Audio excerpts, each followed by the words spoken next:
ngobrolin soal organisasi rakyat pertama yang bikin gajah kelimpungan, yaitu Sarekat Islam. Bukan cuma soal politik, tapi juga tentang perjuangan ekonomi rakyat kecil. Awalnya namanya Sarekat Islam dibentuk pada tahun 1911 oleh Haji Samanhudi. Tujuannya yaitu melindungi pedagang batik pribumi dan dari tekanan pedagang Tionghoa dan sistem kolonial Belanda yang Sendirian, kita nggak punya daya. Tapi kalau kita bersatu, kita jadi kuat. Sarekat ini jadi tempat berlindung, jadi kebanggaan dan bentuk perlawanan kita. Tahun 1912, Sarekat Dagang Islam berubah jadi Sarekat Islam. Di bawah pimpinan yang passionate, HOS Haji Cokro Aminoto. Kami ingin lebih dari sekedar melindungi pedagang.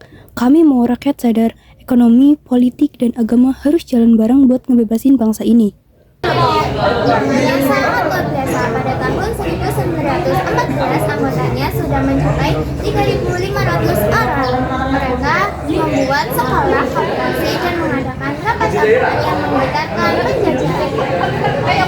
Ini bukan sekedar kumpulan pedagang, ini gerakan rakyat. Mereka ngomong soal harga diri, keadilan ekonomi, dan soal bangsa yang ingin berdiri di kaki sendiri. Terus bentuk perjuangan ekonominya tuh kayak gimana sih? Mereka mendorong berdirinya koperasi, menolak monopoli pasar, dan meminta hasil pribumi tidak kemudian dinikmati oleh penjajah. Bahkan mereka menuntut pajak yang mencekik itu dihapus. Turunkan harga beras, buka sekolah buat anak-anak kami. Kami bukan alat buat memperkaya Belanda. Sarekat Islam menjadi sarekat rakyat dan itu bikin Belanda panik tahu. Kayak biasa, makin besar muncul konflik.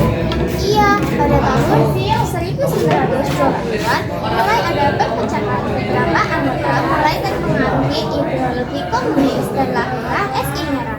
Akhirnya Sarekat Islam terpecah. Cokro Aminoto bikin Partai Sarekat Islam Indonesia.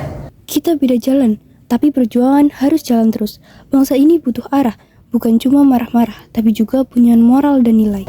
Meskipun pecah, warisan Sarekat Islam itu besar banget.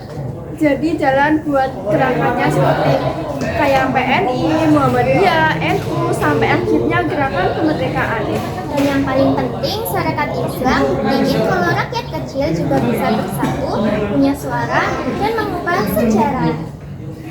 Sarekat Islam mengajarin kita bahwa perjuangan ekonomi itu bagian dari harga diri bangsa. Dari pasar batik Solo, semua itu sekali bagian dari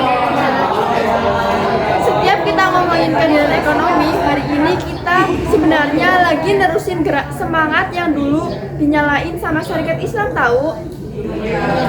Nah itu, terima kasih sudah dengerin Jejak Bangsa. Ingat, sejarah itu bukan cuma cerita lama, tapi cermin perjuangan kita hari ini. Sampai ketemu di episode selanjutnya.